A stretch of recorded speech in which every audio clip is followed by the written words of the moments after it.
और जानते हो बेटा, पहली क्लास बुलाने के पीछे का एक पर्पस होता है। जब भी आप पहली क्लास लेते हो ना बेटा, तो पहली क्लास का एक टारगेट होता है कि सर आज की क्लास में क्यों बुलाया गया। देखो बेटा, टुडे मैं कोई आपसे बहुत ज्यादा टेक्निकल बातें करने नहीं आया, मैं बहुत बेसिक बातें करूंगा, बहुत कॉमन बातें करूंगा, और धीरे धीरे धीरे धीरे धीरे धीरे बेटा आप देखोगे तो मैं आपके साथ टेक्निकल बातें करते हुए आपके साथ चैप्टर की शुरुआत कर दूंगा। आपने देखा होगा बेटा कि जब भी कोई मकान बनाया जाता है ना, एक बेस बनाया जाता है जिसको आप लोग न्यू कहते हो, और सबसे ज्यादा टाइम बेटा मकान के न्यू बनाने में ही लगता है। एक बार जब बेस डेवलप हो जाता है ना, तो मकान बनाने में टाइम नहीं लगती। बेसिकली आपकी जो पहली क्लास है बेटी, वो क्लास पहली आपकी सिर्फ और सिर्फ जनरल डिस्कशन को लेकर है। आपके मन में भी बहुत सारे सवाल हुए होंगे, अगर सवाल नहीं होंगे तो मेरे मन में बहुत सारे सवाल हैं कि सर सिलेबस क्या है, मैं कौन कौन से सब्जेक्ट आपके साथ डिस्कस करूंगा, सीएमए इंटरमीडिएट का स्ट्रेटजी क्या है, सर क्यों सीएमए इंटरमीडिएट में बच्चे इतने फेल होते हैं। याद रखिएगा बेटा, जो तुम फाउंडेशन पढ़ के आए हुए हो, इस फाउंडेशन में बेटा रिजल्ट परसेंटेज कम से कम 60 से 70% होता है। यानी कि आप जिस एग्जाम को पास करके आए हो, इस एग्जाम को पास करना बेटा उतना मुश्किल नहीं है जितना मुश्किल इंटरमीडिएट का एग्जाम है। आप लोग जिस एग्जाम को पास करके आए हो, उस एग्जाम की पासिंग परसेंटेज बेटा 60 से लेकर 70% तक वेरी करती है। मतलब 100 में से 60 बच्चा पास होता है, 40 बच्चा फेल होता है। लेकिन अब आप जिस एग्जाम में बैठे हुए हो, इस एग्जाम का पासिंग परसेंटेज आपने कभी आइडिया लिया है इंटरमीडिएट का कितना परसेंटेज है बेटा? 15%। याद रखिएगा बेटा, 15 से लेकर 17% के बीच में।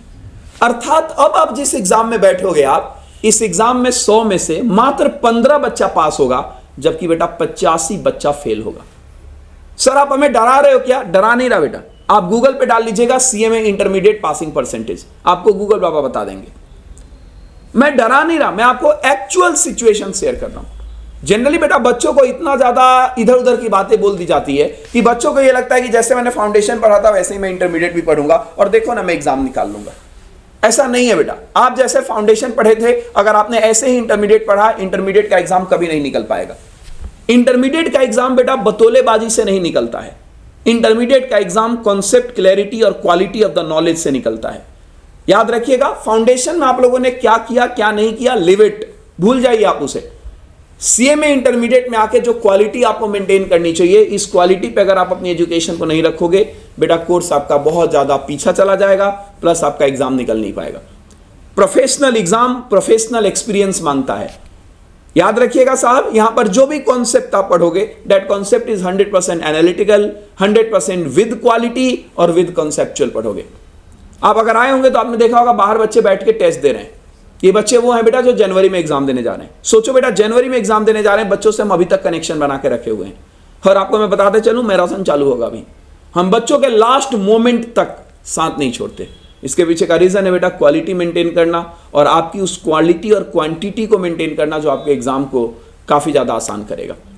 तो बेटा इंटरमीडिएट सीएमए का ये कोई normal, this is not a cup of T जिसे आप ऐसे ही चलते हुए निकाल लो। इसके लिए बेटा एक प्रॉपर प्लानिंग, एक प्रॉपर स्ट्रेटजी की जरूरत होती है। तो सर आज की क्लास में मैं आपके साथ कुछ टारगेट से आया हूं। आज की क्लास में मैं बहुत ज्यादा टेक्निकल बातें आपसे नहीं करूंगा। जब आप क्लास पे आओगे तो वहां पर हम बहुत टेक्निकल बातें करेंगे और आपके लिए मैं आगे से बहुत सारी चीजें डिस्कस करूंगा। लेकिन सर आज की क्लास में आप हमें क्या कराने वाले हो? तो सबसे पहले बेटा मैं यहां पर आज की क्लास का एक टारगेट सेट करता हूं। आप भी कॉपी और पेन निकालिए और सबसे पहले बेटा आज की टारगेट। सर आज का टारगेट क्या है? तो मैं सबसे पहले बेटा आज की क्लास में आपके साथ सिलेबस डिस्कस करूंगा।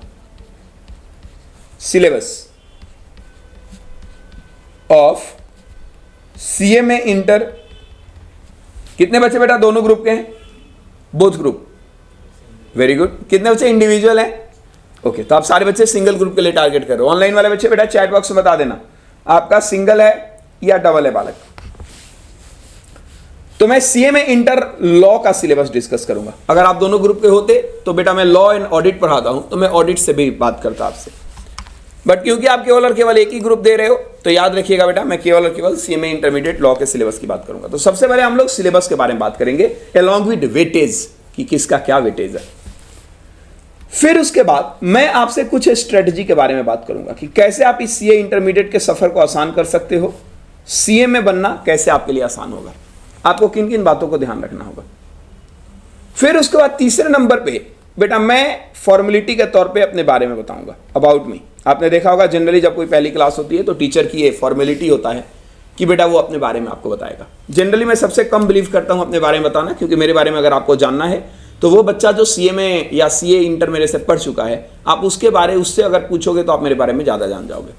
अगर आप एक आध महीना या 10-12 दिन मेरे से क्लास लोगे तो खुद ही आपको समझ आ जाएगा कि मैं कौन हूँ, बट फिर भी एक फॉर्मेलिटी का पार्ट होता है तो आपको बताना होगा। वैसे आप लोगों में से कितने बच्चे मुझे ऑलरेडी कहीं कहीं देखे होंगे, कहीं देखे हो ऐसा? आप लोगों ने बेटा सेल्फ स्टडी किया था, ऑनलाइन क्लास ली थी? अच्छा, सारे बच्चे सेल्फ स्टडी किए थे? एवरीवन? कोई बच्चा बेटा जो क्लास लिया हो कहीं? ऑनलाइन क्लास लिया था। तो आपने मैराथन ऑनलाइन देखे थे या पेड लेक्चर लिया था? सिर्फ मैराथन वगैरह देखा था। ओके, ठीक है बेटा। और लास्ट में आके मैं आपके साथ प्रॉपर बेटा बेसिक्स ऑफ लॉ शुरू कर दूंगा। बेसिक्स ऑफ लॉ, लॉ क्या होता है, कितने तरीके का होता है, ये सब चीजें मैं आपके साथ डिस्कस करूंगा। तो हमारा आज का बेटा यही 4 टारगेट है। क्या ये बात क्लियर है? क्या कोई लंबा चौड़ा नहीं बेटा, प्रॉपर मैं आप लोगों से इंट्रोडक्शन जानने के लिए आया हूं कि मैं कौन हूं, आप कौन हो, हम जान सके और एक हम रोड मैप डिसाइड कर सके। आप नेक्स्ट क्लास में आओगे तो मैं आपके साथ ऑफिशियली शुरू करूंगा, जिसको कहते हैं बेटा रियल एजुकेशन। क्या कहते हैं बोलो बेटा? Real education. तो आइए शुरू करते हैं बेटा। सबसे पहले एवरीवन लिखिएगा लॉ सिलेबस, हैशटैग लगाओ बेटा और लिखिएगा सिलेबस ऑफ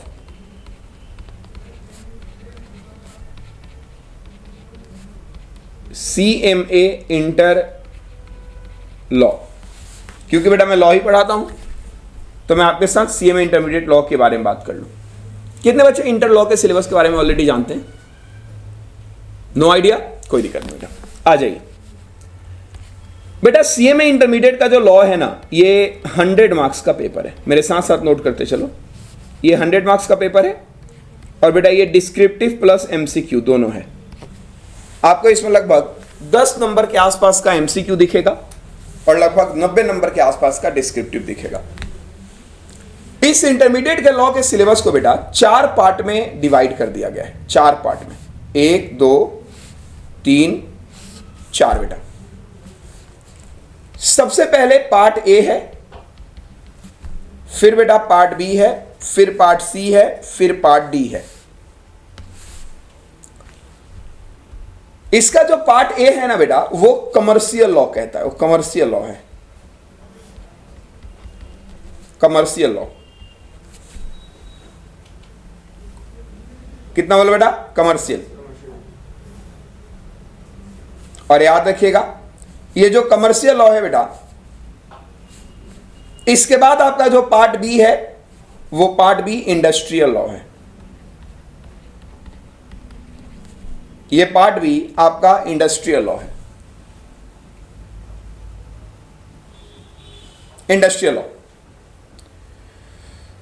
इसके बाद बेटा आपका जो पार्ट C है वो है कॉर्पोरेट लॉ, जिसको कंपनीज एक्ट कहते हैं।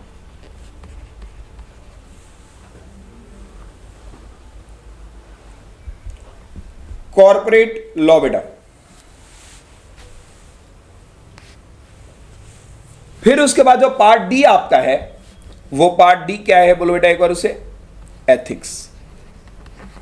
इसको बिजनेस एथिक्स भी कहते हैं। क्या कहते हैं बोलो बेटा? यस, बिजनेस एथिक्स भी कहते हैं।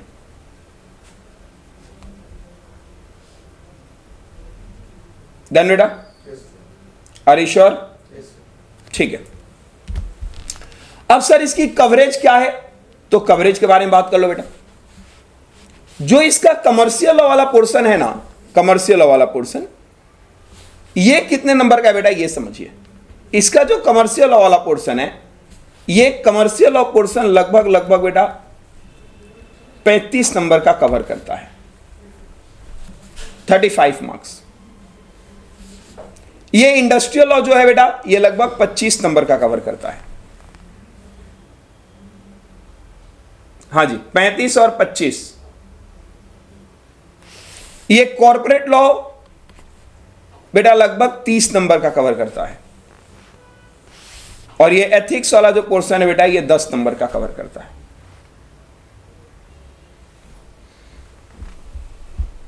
ये बेटा पूरा का पूरा कवरेज है आपके सिलेबस का। क्या ये बात क्लियर है बेटा? बोलेंगे yes no?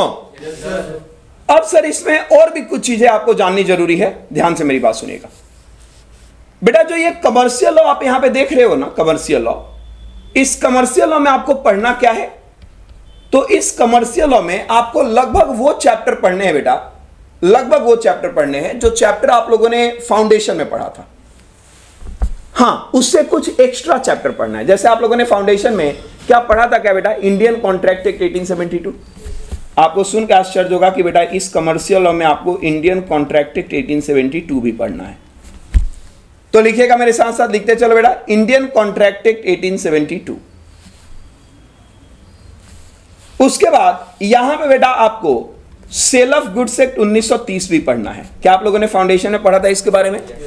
Yes, sale of goods act के बारे में पढ़ा था।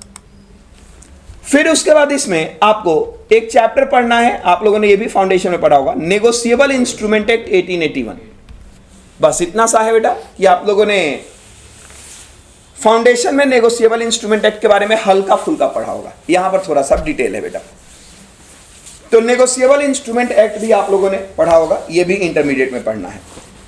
फिर आपका जो अगला चैप्टर है बेटा, अगला वो है इंडियन पार्टनरशिप एक्ट 1932। ये आपने नहीं पढ़ा होगा, ये आप लोग पहली बार सुन रहे हो। इंडियन पार्टनरशिप एक्ट 1932, हाँ जी, इंडियन पार्टनरशिप एक्ट 1900 क्या बोलो बेटा? 32। सर और क्या क्या चीजें आएंगी? तो बेटा इसके अलावा आपको एक चैप्टर और देखने को मिलेगा, limited liability partnership act 2008। Limited liability partnership act 2008, ये आपको एक चैप्टर देखने को मिलेगा। और एक चैप्टर मैं बेसिकली कहता हूं बेटा कि बच्चों से कि ये चैप्टर को लेकर आप परेशान मत हो ना, क्योंकि ये चैप्टर कुछ चैप्टर ही नहीं है, ये इंट्रोडक्शन ऑफ लॉ है। Introduction of law and legal system, हमारे देश का कानूनी व्यवस्था कैसे है उसको लेकर बेटा ये चैप्टर बात करता है। दैट्स इट, खत्म। ये है बेटा पूरा का पूरा आपका क्या बोले एक बार उसे, कमर्शियल लॉ वाला पोर्शन। अरे श्योर 100%? पक्का सर? तो आप देखेंगे कमर्शियल लॉ में कि बेटा लगभग 35 नंबर के लिए आपको कितना चैप्टर पढ़ना पड़ रहा है? बोलो, 2, 2, 4, 2, 6 और 1, मतलब बेटा लगभग 6-7 चैप्टर आपको पढ़ना है केवल और केवल बेटा 35 नंबर के लिए। क्या ये बात क्लियर है क्या? बोलो हाँ है ना? ये बेटा इसकी पूरी कवरेज है। अब आता है बेटा इंडस्ट्रियल लॉ। क्या आता है बोलो बेटा? जानते हो बालक, इंडस्ट्रियल लॉ की जो कहानी है ना, इस इंडस्ट्रियल लॉ की कहानी में आपको टोटल 5 चैप्टर पढ़ने हैं। 5 चैप्टर। सबसे पहला पढ़ना है बेटा फैक्ट्रीज एक्ट, फैक्ट्रीज एक्ट 1948। फिर आपको एक चैप्टर पढ़ना है बेटा पेमेंट ऑफ ग्रेच्युटी एक्ट। आप लोगों ने सुना होगा कि लोग जब रिटायर होते हैं तो उनको एक लमसम अमाउंट दिया जाता है, पढ़ा है ना आपने? वो लमसम अमाउंट क्या होता है? ग्रेच्युटी ही तो होता है। तो वो क्या है बेटा, उसके बारे में बात करेंगे। फिर आप लोगों ने सुना होगा कि कुछ लोगों का पीएफ कटता है, सुना है क्या? Provident fund. तो बेटा उस पीएफ एक्ट के बारे में आपको पढ़ना है। फिर उसके बाद आप लोगों ने सुना होगा कि कुछ लोगों का ईएसआई कटता है, एम्प्लॉय स्टेट इंश्योरेंस, फ्री में इलाज किया जाता है, तो वो ईएसआई के बारे में पढ़ेंगे। और एक हमारे देश में बेटा नया कानून है, कोड ऑन वेजेस। क्या कानून है बेटा?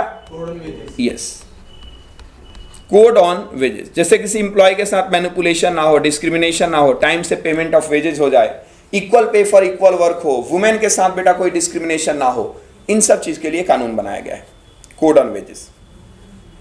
तो आपको इसके बारे में पढ़ना है। ये बेटा हमारी टोटल इंडस्ट्रियल लॉ की कवरेज है। क्या ये बात क्लियर है? 100% बेटा? यस। फिर आता है कॉर्पोरेट लॉ। कॉर्पोरेट लॉ में बेटा कंपनीज एक्ट 2013 पढ़ना है, इकलौता अकेला कंपनीज एक्ट 2013, सेक्शन नंबर 1 से लेकर 122, ये पढ़ना है बेटा। कंपनीज एक्ट 2013 में टोटल 470 सेक्शन है और उस 470 सेक्शन में सेक्शन नंबर 122 तक सिर्फ तुम्हारे सिलेबस में है। आप बोलोगे सर सबसे आसान तो यही है। आसान नहीं है बेटा। सेक्शन नंबर 1 से लेकर 122 में 10 चैप्टर हैं। कितने बोलो बेटा? 10 chapter.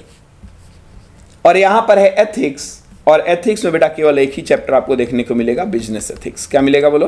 Business ethics. Yes, this is your complete syllabus. ये तुम्हारा बेटा कंप्लीट सिलेबस है सीएमए इंटरमीडिएट का।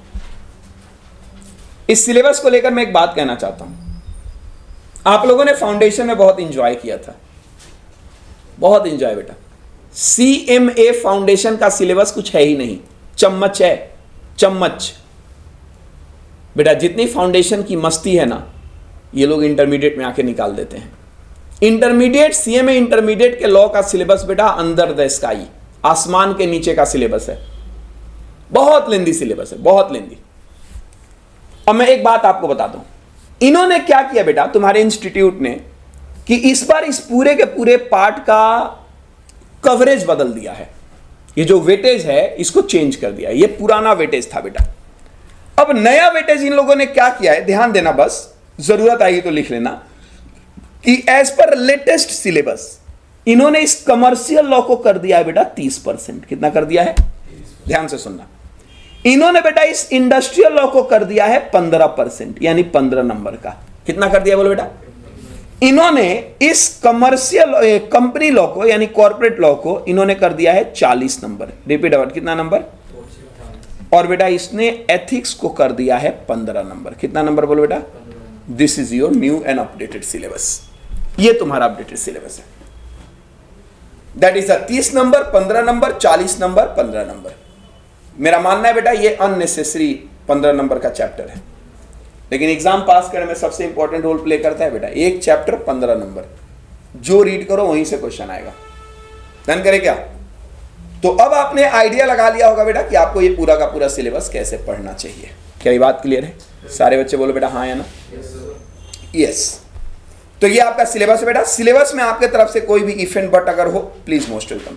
लॉ का सिलेबस इसी 4 पार्ट में बांटा हुआ है, commercial law, industrial law, corporate law, ethics.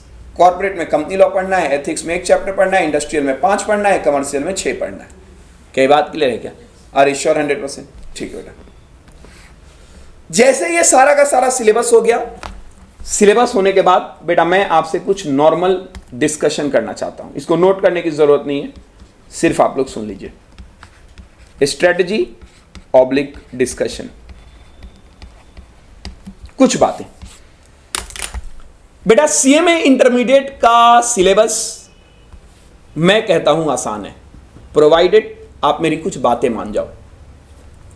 देख बेटा, CMA इंटरमीडिएट वो पास होता है, आपको लगता होगा कि जो इंटेलिजेंट होता है। मैं आपको पहले ही क्लियर कर दूं कि CMA इंटरमीडिएट वो बच्चा पास नहीं होता जो बच्चा इंटेलिजेंट होता है। आप इंटेलिजेंट हो इसलिए CMA इंटरमीडिएट पास कर जाओगे। अगर आपने ये घमंड अपने पास रखा है बेटा, इसको निकाल दो। I have seen many student, at least बेटा 150 से 200 मेरे स्टूडेंट होंगे जो 90%, 95% 12th में लेकर आते हैं CMA करने के लिए, और इंटरमीडिएट में 2 साल, 4 साल, 5 साल लगाते हैं, चले जाते हैं, नहीं निकल पाता, लाइफ खराब, कहीं और चले जाते हैं। And I have seen at least 250 से 300 बच्चा जो बेटा बिहार, राजस्थान, मध्य प्रदेश, हरियाणा के हिंदी मीडियम का बच्चा होता है, हिंदी मीडियम का, इंग्लिश भी नहीं बोल पाता, लिख भी नहीं पाता अच्छे से इंग्लिश। मैं अगर कुछ लिखने के लिए देता हूं तो लिखते टाइम बोरियत फील करता है, क्योंकि उसके पास एक्सपीरियंस ही नहीं होती इंग्लिश लिखने की। और वो बच्चा 1 शॉट में फाउंडेशन, 1 शॉट में इंटरमीडिएट निकाल के चला जाता है, वो इंटरमीडिएट निकाल देता है। तो अगर आपको यह लगता है बेटा कि मैं पढ़ने में तेज हूं इसलिए मैं CMA फाउंडेशन निकाल दूंगा, गलत हो आप। बेटा फाउंडेशन निकालने के लिए, CMA कोर्स निकालने के लिए, देखो बेटा ये प्रोफेशनल कोर्स है, और इसको निकालने के लिए आपको एक अलग से स्ट्रेटेजी की जरूरत होती है। तो आप तेज हो निकाल लोगे, पढ़ने में सिर्फ तेज हो नहीं निकाल पाओगे।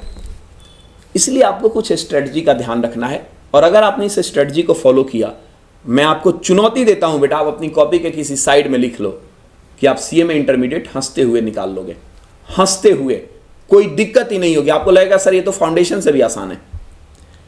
सर किन किन बातों को ध्यान रखना है? सिर्फ 3 बात को बेटा ध्यान रखिएगा आप पढ़ते टाइम, सिर्फ 3 बातें, मैं आपको उसके अलावा कुछ भी नहीं बोलूंगा।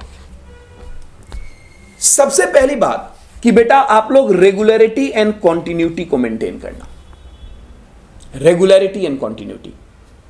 अभी क्या है ना बेटा कि ये नई क्लास है, आप सारे बच्चे आए हो, देखना भी 2-3 दिन आओगे, आपको अच्छा लगेगा ना, मजा आएगा आने में, पढ़ने मजा आएगा, ठीक लगेगा सब कुछ, और धीरे धीरे धीरे धीरे धीरे धीरे बेटा आप डल हो जाओगे। अरे सर कोई बात नहीं, मैं ऑनलाइन देख लूंगा, क्योंकि ऑनलाइन का फैसिलिटी हम लोग देते हैं। अरे सर मैं किसी बच्चे से नोट्स मांग के कर लूंगा, छोड़ो ना घर बैठते हैं सर, बाद में आ जाऊंगा, अच्छा सर कल आ जाऊंगा। इस टाइप की आप लोग एक्टिविटी देखना बेटा धीरे धीरे करने लग जाओगे। और जैसे एक बच्चा बेटा बंक मारना चालू करता है ना, खत्म, वहीं पर उसका फुल स्टॉप हो जाता है आगे का करियर। तो पहला रिक्वेस्ट है बेटा रेगुलरिटी एंड कॉन्टिन्यूटी। दूसरा बेटा डेडिकेशन एंड सिंसियरिटी। ध्यान रखिएगा, आपको थ्रू आउट एजुकेशन बेटा डेडिकेटेड और सिंसियर रहना है। आप हर छोटे मोटे कॉन्सेप्ट में आगे बढ़ो ही मत जब तक आपको मेरी बात समझ ना आ जाए। फ्रैंक रहिए आप मुझसे। क्या आप ससुराल में आए हो क्या? नहीं बेटा, आप सीखने के लिए आए हो। अरे सर मैं आपसे कोई ऐसा सवाल पूछ दूं जिसमें आप बेइज्जती करो, हो ही नहीं सकता। बच्चा ऐसे ऐसे सवाल पूछता है बेटा जो रद्दी सवाल होता है, मैं उसको भी सीरियस होकर जवाब देता हूं ताकि बगल के बच्चे को यह ना लगे कि ये बच्चा कॉमन सा सवाल पूछा है। किसकी बेइज्जती बेटा? किससे इज्जत खराब है आपकी? बगल वाले से आपकी इज्जत खराब होगी। बगल वाला अगर इतना इज्जतदार होता तो आपकी बगल में थोड़ी बैठा होता। हम यहां पर सीखने के लिए आए हैं। आप या तो कंपनी में कॉर्पोरेट में अपनी बेइज्जती करवा लो, नहीं तो यहां पर अपनी बेइज्जती करवा लो। यहां बेइज्जती करवाना is more convenient as compare कि मैं इंडस्ट्री में जाकर अपनी बेइज्जती करवा रहा हूं। तो जितना सीखना है बेटा सीख लीजिए, डेडिकेशन और सिंसियरिटी। आप टॉपिक में मुझे आगे बढ़ने ही मत दो जब तक आपका बात ना समझ आ जाए।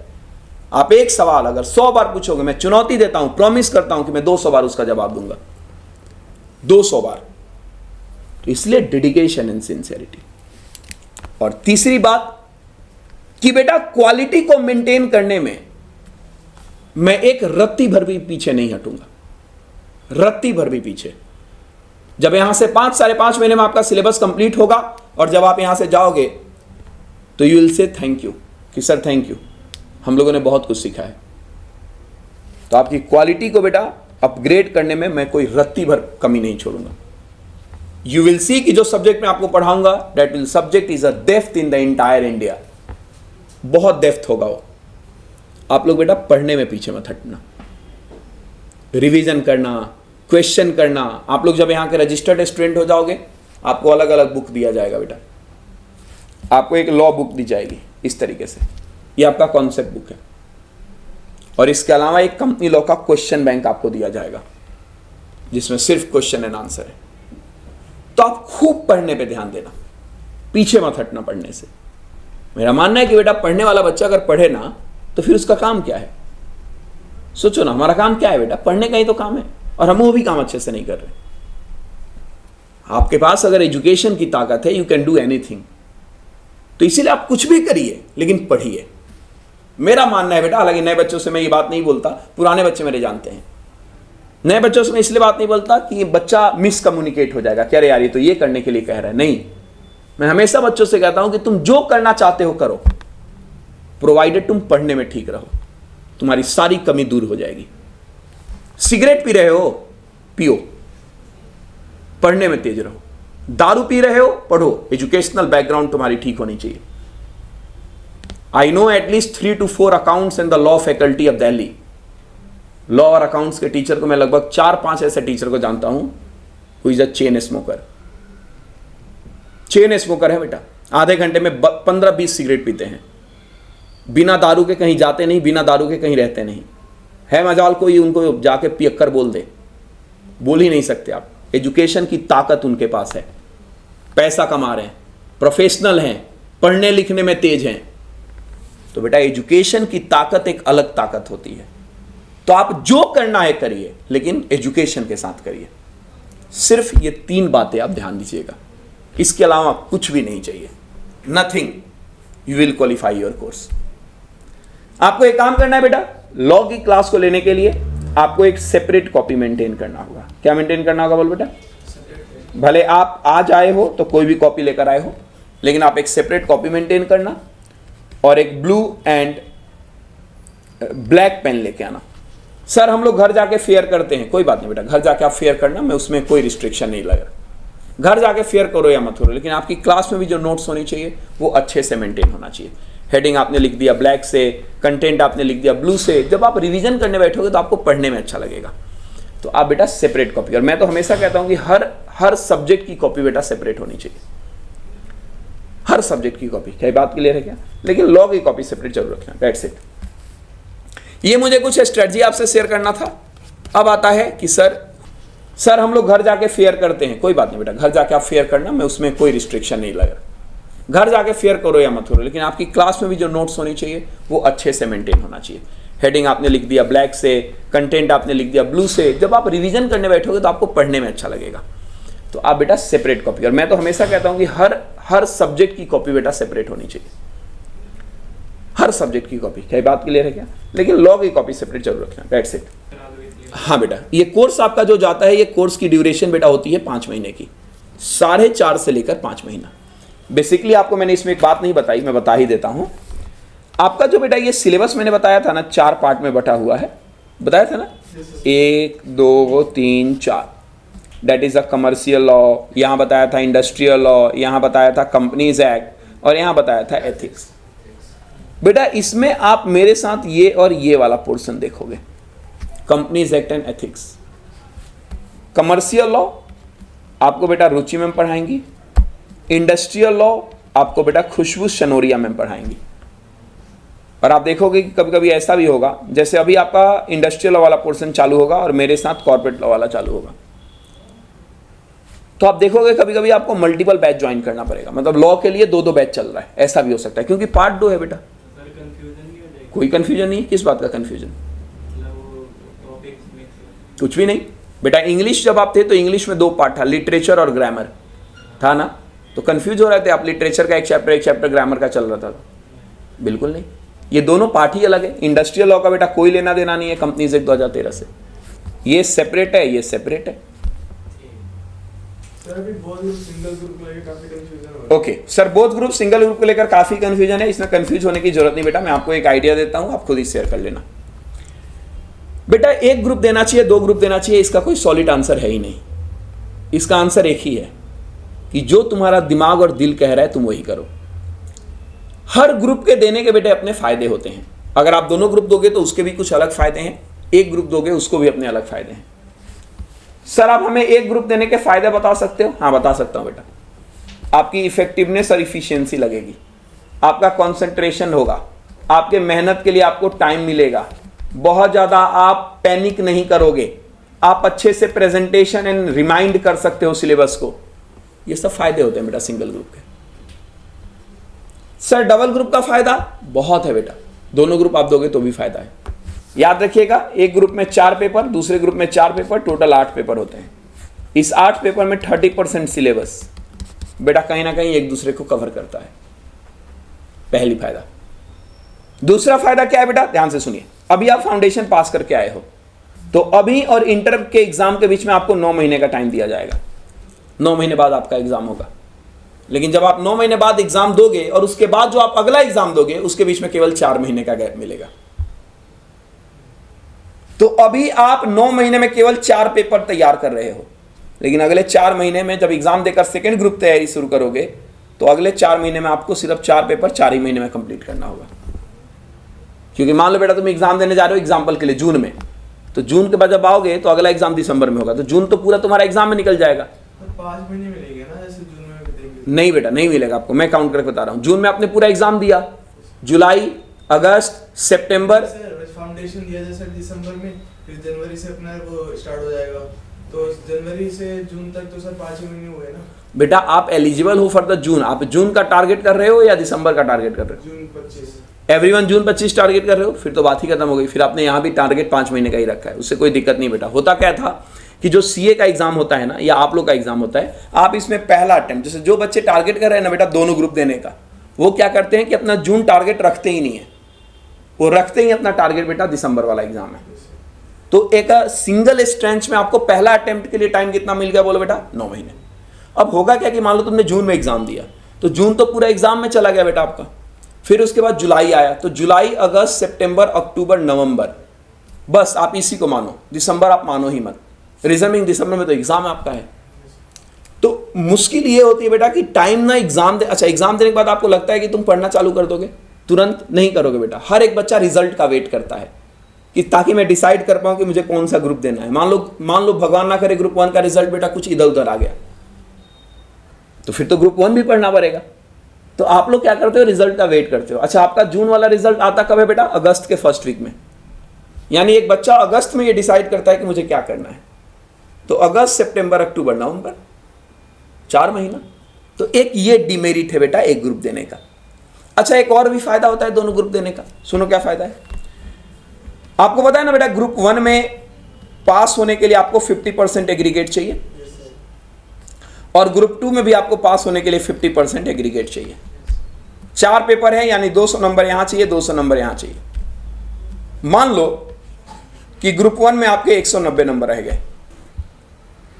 मान लो ग्रुप 1 में 100 और आप केवल सिंगल ग्रुप दे रहे हो, आपका ग्रुप 1 फेल हो जाएगा। लेकिन अगर आप दोनों ग्रुप दे रहे हो और मान लो यहां 190 हो गए और यहां पे 210 हो गया, तो ये वाला 10 190 का पार्ट बन जाएगा और दोनों ग्रुप निकल जाएगा। तो ये सबसे बिगेस्ट फायदा है बेटा दोनों ग्रुप देने का। तो मैं आपको ये प्रूफ करना चाहता हूं। अब आपको ये जब मैं फायदा बता रहा हूं तो आपको लगता होगा कि अरे अरे इसका मतलब तो दोनों ग्रुप देना फायदा है। एक्चुअली बेटा दोनों ग्रुप देना फायदा है या एक ग्रुप देना फायदा है, इसको कहा ही नहीं जा सकता। आप अपनी कैपेसिटी देखिए, अपनी विल पावर देखिए कि आप कितना टाइम डिवोट कर सकते हो। सर स्टार्टिंग से ऐसे ग्रुप 1 के लिए सोच रहे थे, ठीक है कि ग्रुप 1 देते हैं, अगर निकल गया तो वेल एंड गुड है, ग्रुप 2 की तैयारी कर देंगे, नहीं निकला तो फिर वो ग्रुप दिसंबर में देने का सोचा था ऐसे। अब सर क्या कर रहे हैं ना, यहाँ पे आ रहे हैं तो सर जैसे डीटीआईटी वाले सर थे वो तो बहुत ग्रुप की सजेस्ट कर रहे थे, तो सर काफी कंफ्यूजन हो रही है ऐसे। हाँ, मैं आपको बता रहा हूँ बेटा, आप मेरे से अगर कुछ कॉन्सेप्ट सुनोगे इसमें कंफ्यूजन की बात ही नहीं आएगी। स्टार्टिंग से मतलब माइंडसेट यही था कि ग्रुप 1 बिल्कुल कोई दिक्कत, गो फॉर इट। लेकिन हाँ, आपको सर इसलिए सजेस्ट कर रहे थे दोनों ग्रुप कि दोनों ग्रुप के ये फायदे होते हैं। और हमें बहुत सारे ऐसे बच्चे नजर आते हैं ना बेटा मार्कशीट पे, आप देखोगे बहुत सारे बच्चों का कि जो बच्चा दोनों ग्रुप में फेल हो जाता, बट क्योंकि दोनों ग्रुप दे रहा है इसलिए दोनों ग्रुप में पास हो गया। और सोचो ना बेटा कि आप 2 ग्रुप दे रहे हो और एक ही बार में intermediate clear. First attempt is always a golden attempt, इस बात को याद रखना बेटा। तुम्हारी मेहनत जो पहली बार लगेगी ना, दूसरी बार बेटा वो मेहनत नहीं लगेगी।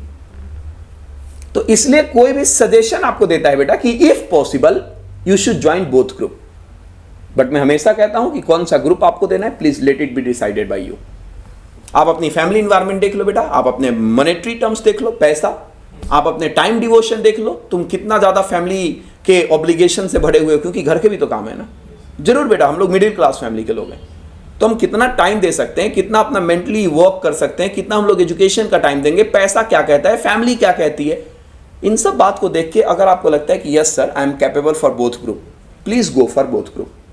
अगर आपको लगता है नहीं सर ठीक है, देर आए दुरुस्त आए, go for the one group, कोई दिक्कत नहीं बेटा। लेकिन हाँ, आप बोलोगे कि सर अगर आप कंक्लूजन दो इन सब बातों को ध्यान रखते हुए कि अगर आपको करना हो तो क्या करना है, तो आई एम सजेस्ट कि अगर मनी इशू नहीं है और आप पढ़ने के लिए टाइम का इशू नहीं है कि हाँ सर हम लोग आराम से 4-5 घंटा दे सकते हैं सेल्फ रिवीजन के लिए क्लास के बाद, गो फॉर बोथ ग्रुप अगर आप सजेशन मांगो तो। But ultimate it should be decided by you बेटा, क्योंकि दोनों ही चीज के फायदे और नुकसान है। आप मुझसे बोलोगे तो केवल एक ग्रुप देने का भी फायदा नुकसान बता सकता हूं, मैं दोनों ग्रुप के भी फायदे और नुकसान बता सकता हूं, तो हर किसी का अपना बेनिफिट है। और भी कोई सवाल बेटा, ऑनलाइन में भी कोई सवाल अगर आपके हो चैट बॉक्स में बेटा बोल सकते हो।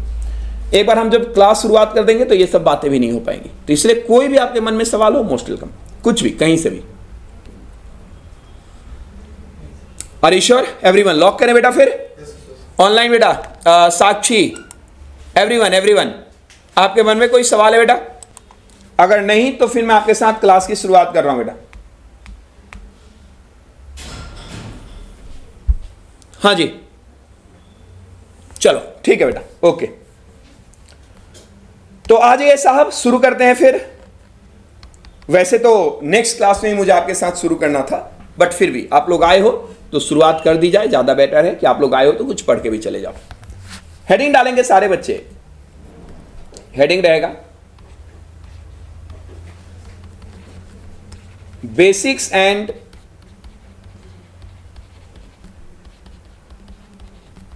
Introduction of law. Basics and introduction of law.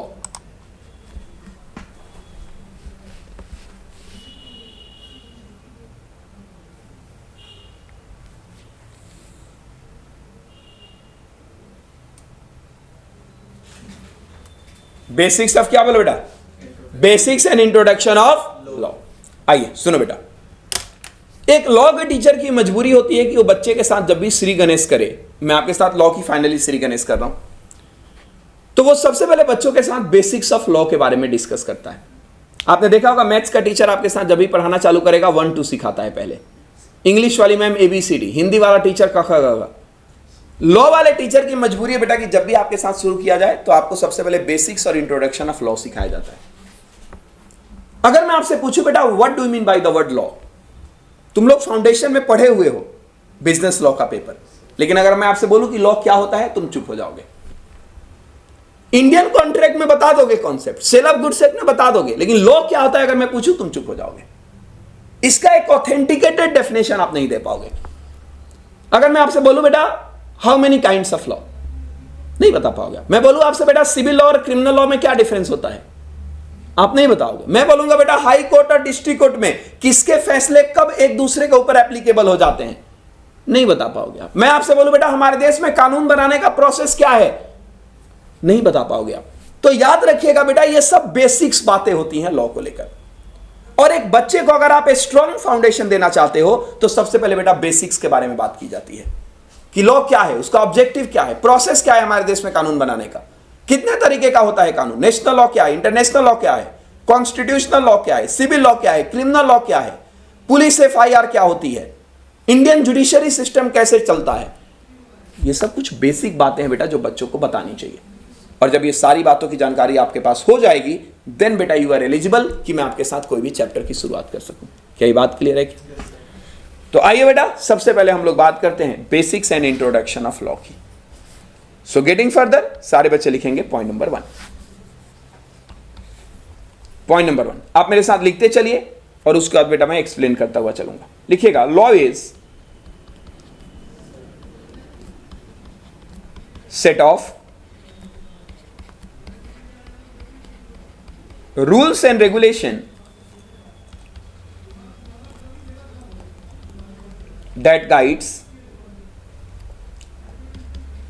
human behavior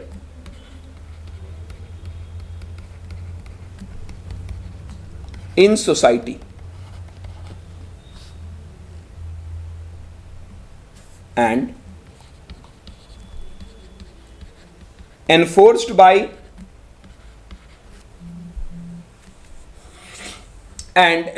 by government institution. लिख लो बेटा, मैं एक्सप्लेन कर रहा हूं कि मैंने क्या लिखा है।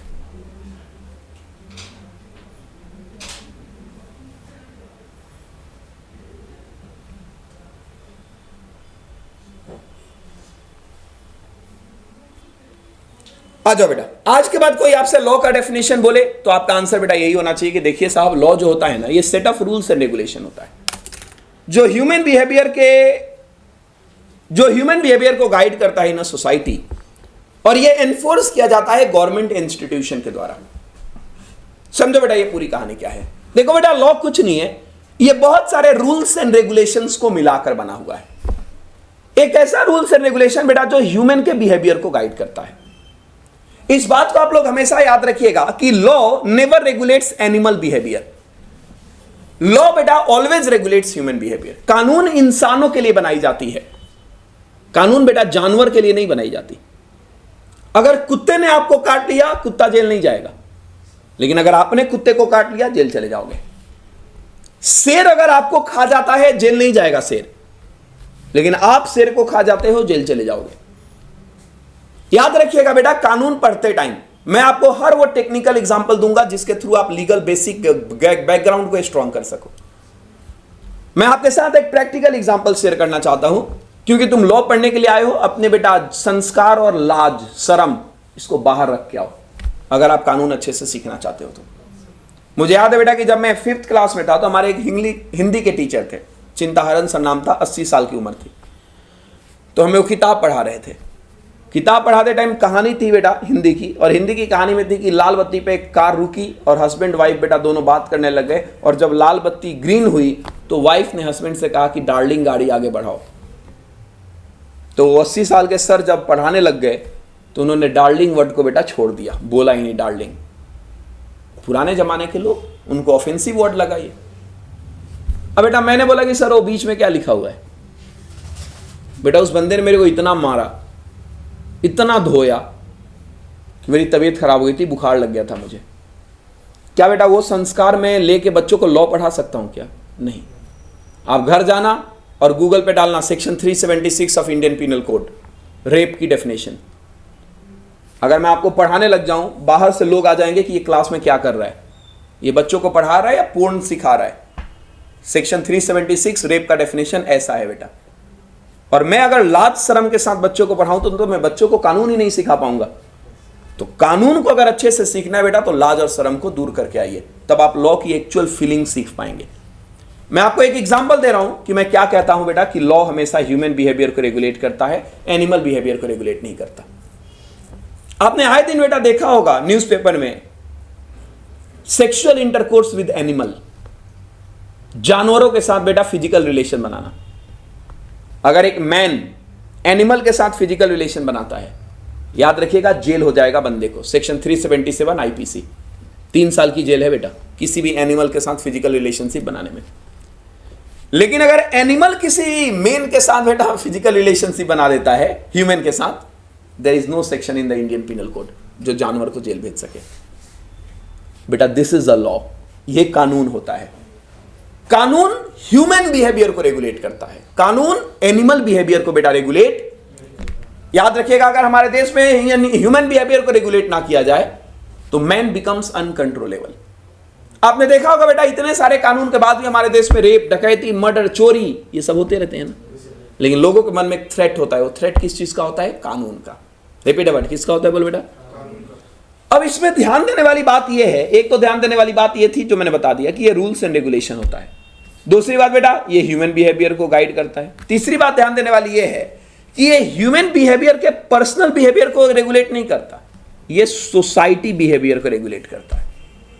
अर्थात मैं अपने घर में कैसे रहूंगा इसको लेकर कानून नहीं हो सकता, लेकिन मैं समाज में कैसे रहूंगा इसको लेकर कानून है।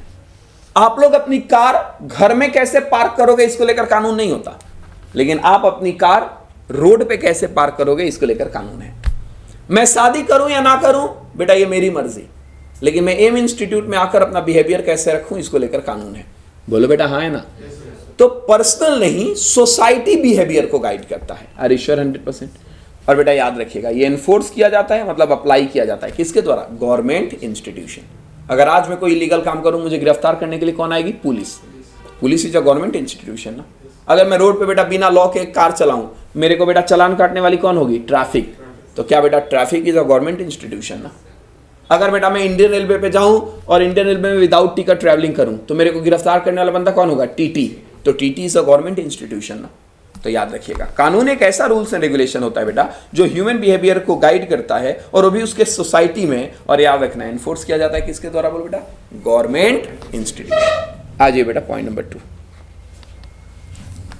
पॉइंट नंबर 2, पॉइंट नंबर 2 में लिखना बेटा फॉलोइंग आर द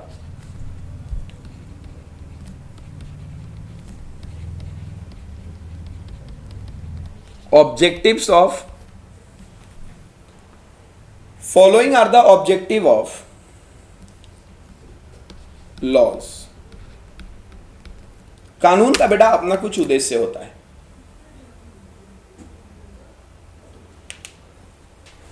आ जाइए साहब, बेटा हमारे देश में कोई कानून क्यों बनाया जाता है? सबसे पहले ये प्रोटेक्ट करता है बेटा राइट्स एंड लिबर्टी। इंसान के अधिकार को प्रोटेक्ट करने का काम कौन करता है? बोलो बेटा कानून। राइट्स एंड लिबर्टी, स्वतंत्रता।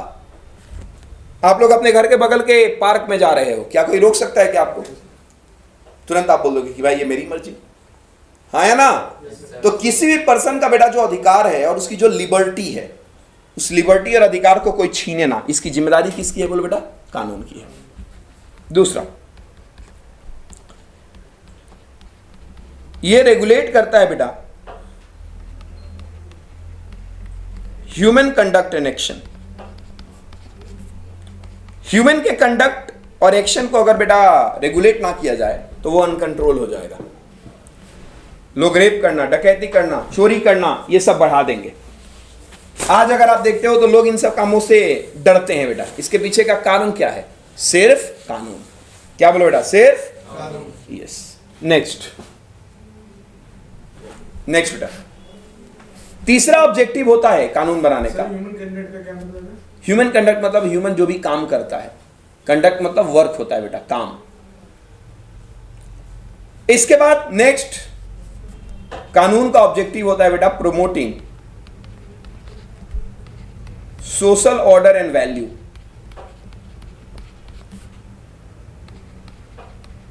सामाजिक न्याय को बढ़ावा मिलता है बेटा कानून से। एग्री? याद रखिए, लोग एक दूसरे की कद्र करेंगे, लोग एक दूसरे की इज्जत करेंगे। हाँ है ना? यस। नेक्स्ट, क्या कानून हमारे देश की इकोनॉमिक एक्टिविटी को भी रेगुलेट करता है? Economic activity? अरे बिल्कुल। इंडस्ट्रियल लॉ है नहीं है, बिजनेस लॉ है नहीं है, तो हमारे देश का कोई भी ऐसा कानून जो बेटा ट्रेड पे अप्लाई होता है, बिजनेस पे अप्लाई होता है, इंडस्ट्री पे अप्लाई होता है, क्या वो इकोनॉमिक एक्टिविटी को रेगुलेट नहीं कर रहा? बिल्कुल कर रहा है। तो नेक्स्ट लिखिएगा रेगुलेट।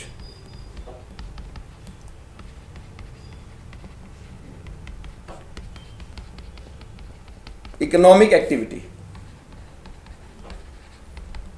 such as बेटा ट्रेड, लेबर एक्सेट्रा।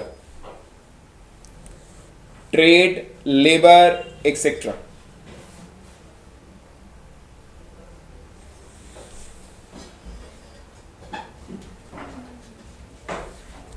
हो गया बेटा? Are you sure? आगे चलिएगा।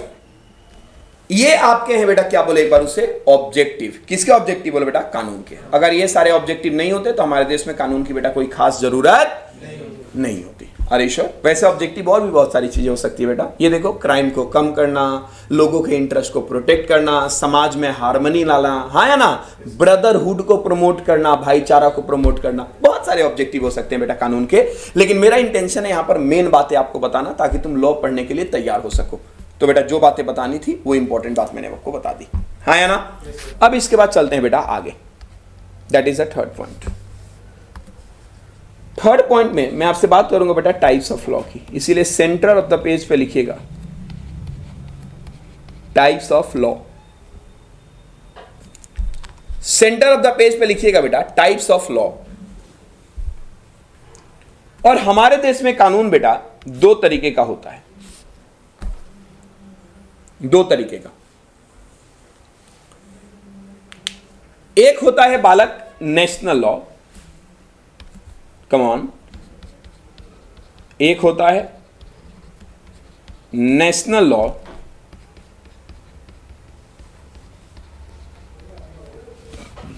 और एक होता है बेटा इंटरनेशनल लॉ।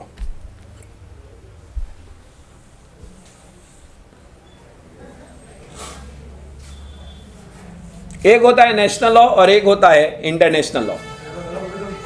क्या बेटा? और इंटरनेशनल लॉ। देख बेटा, नेशनल लॉ जो होता है ना, ये with in territory of India apply होता है। और जो ये इंटरनेशनल लॉ होता है ना बेटा, ये एप्लीकेबल होता है बिटवीन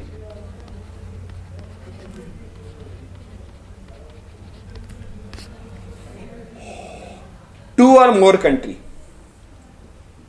ये एप्लीकेबल होता है बिटवीन टू और मोर कंट्री। देख बेटा, नेशनल लॉ हमारे देश में फर्दर 3 कैटेगरी के डिवाइडेड होते हैं। हे प्रभु, कितने? 3। यस, नेशनल लॉ हमारे देश में बेटा फर्दर 3 कैटेगरी में डिवाइड होता है। 3 में बेटा, एक होता है कॉन्स्टिट्यूशनल लॉ,